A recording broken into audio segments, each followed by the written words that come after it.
Back to my channel. मैं हूं खैरुल नाम। तो दोस्तों आज की वीडियो में बात करने वाला हूं इंडिया का नंबर 1 हिंदी स्पीकर यानी मोटिवेशनल स्पीकर जिसका नाम डॉक्टर विवेक बिंद्रा। तो दोस्तों सभी लोगों ने डॉक्टर विवेक बिंद्रा का नाम सुने होंगे और इनकी स्पीच भी सुनते हैं और ये भी जानते हैं कि इंडिया के सबसे बड़ा यूट्यूबर में से 6 नंबर पर हैं और सब्सक्राइबर भी बहुत ज़्यादा, इनके फॉलोअर्स भी बहुत ज़्यादा हैं। तो चलिए दोस्तों आज की वीडियो में इनके बायोग्राफी के बारे में बात करेंगे कि इनके जन्म कहाँ हुआ और अगर आप इनसे मिलना चाहते हैं तो क्या क्या प्रोसेस है, सारी बात इसी वीडियो में डिटेल्स के साथ बताऊंगा। तो चलिए दोस्तों वीडियो को शुरू करते हैं। तो चलिए दोस्तों सबसे पहले इनका नाम जो है डॉक्टर विवेक बिंद्रा है। इंटरनेशनल मोटिवेशनल स्पीकर है। इसी तरह business.com में इनका चैनल का नाम है, यानी बिजनेस ट्रेनिंग करते हैं, बिजनेस का ट्रेनिंग देते हैं कि आपको बिजनेस करना है तो कैसे बिजनेस चलाना है। और चलिए दोस्तों अब इनके जन्म की बात करूं कि इनके जन्म जो अगर गूगल पर आप सर्च करेंगे तो 5 अप्रैल 1982 को हुआ। गूगल पे आपको सर्च करेंगे तो मिल जाएगा।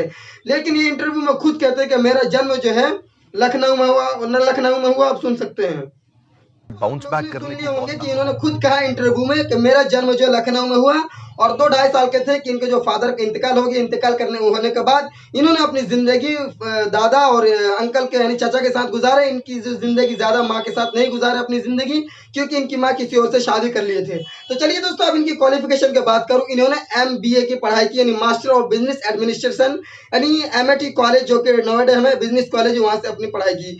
पढ़ाई करने के बाद इन्होंने बिजनेस शुरू कर दिया और आज इतना बड़ा हो गया कि अगर आप इनसे मिलना चाहते हैं तो मिल नहीं सकते हैं। तो चलिए दोस्तों इनसे मिलने के लिए क्या क्या प्रोसेस आप बात कर लेता हूं।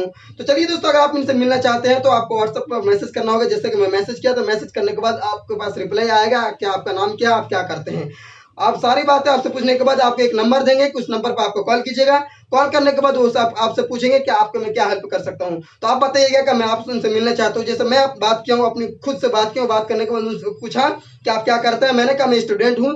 तो आप क्या मिलना चाहते हैं। मैंने कहा मैं डॉक्टर विवेक बिंद्रा से मिलना चाहता हूँ। जैसे सारी बातें कहा तो उन्होंने कहा आप मिल नहीं सकते हैं अगर आप आम इंसान हैं, क्योंकि डॉक्टर विवेक बिंद्रा से वही लोग मिल सकते हैं जो इनके यहाँ क्लास करते हैं, बिजनेस कोर्स लेकर रखा। मैंने कहा मैं कोई कोर्स नहीं लिया हूँ। तो उन्होंने कहा कि अगर आप नॉर्मली मिलना चाहते हैं तो अगर 1 घंटा मिलना चाहते हैं तो आपको 1 लाख देना पड़ेगा। इसी तरह 1.5 घंटा मिलना चाहते हैं तो आपको 2.5 लाख रुपए देना पड़ेगा। मैंने कहा कि मैं इनके सेमिनार अटेंड करना चाहता हूँ। फिर उन्होंने कहा कि अभी तो सेमिनार नहीं होगा, कि सितंबर में एक सेमिनार होने वाला है। तो उसका जो फी है, टिकट निकलता है, उसका टिकट का जो रुपया है 18,000 है, सिर्फ 3 दिन के लिए। यानी 3 दिन के लिए आपके सेमिनार है जो कि 18,000 है और GST मिला के 21,000 समथिंग रुपया है। इतने सारे अगर आप फी पेड करते हैं तभी इसके सेमिनार में आप अटेंड कर सकते हैं। तो दोस्तों इनका जो फी है बहुत ज्यादा है।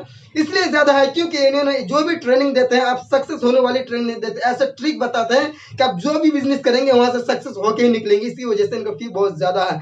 तो चलिए दोस्तों अब इनके कुछ और भी हट के बात कर लेता हूँ। दोस्तों जब इसके इंटरव्यू हो रहा था, इनके इंटरव्यू में जब हो रहा था, आप खुद सुन सकते हैं कि जब शुरुआती समय में जब अपनी पढ़ाई करने के बाद कुछ रुपया कमाने के लिए तो रोड पर जाकर डिक्शनरी बेचा करते थे, वो ऑक्सफोर्ड डिक्शनरी। आप खुद सुन सकते हैं इसके इंटरव्यू। तो दोस्तों आप लोगों ने सुन ली होंगे कि इन्होंने खुद कहा कि मैं कॉलेज के टाइम में, पढ़ाई के समय में रोड पर जाकर डिक्शनरी बेचा करता था और उसके बाद इन्होंने 4 साल तक लोगों की मदद की, यानी जो भी गरीब शरीफ लोग थे उनके खाना खिलाते थे, मदद क्या करते थे। और इनके बाद कहते थे कि मुझे बहुत सुकून मिलता था। सुकून ही नहीं बल्कि ताकत मिलती थी और मुझे और भी काम करने में इंटरेस्ट आता था, मजा आता था। और दूसरी बात इनके इंटरव्यू में दोस्तों ये कहते थे कि मेरे पास एक छोटा ऑफिस था, मैं छोटा ऑफिस में दूसरे लोग को भी बुलाकर काम करवा करते थे, जो भी लोग एम्प्लॉयर्स थे इनके पास। और उनकी ये कहता था एक ही वॉशरूम था और बहुत ही गंदा था।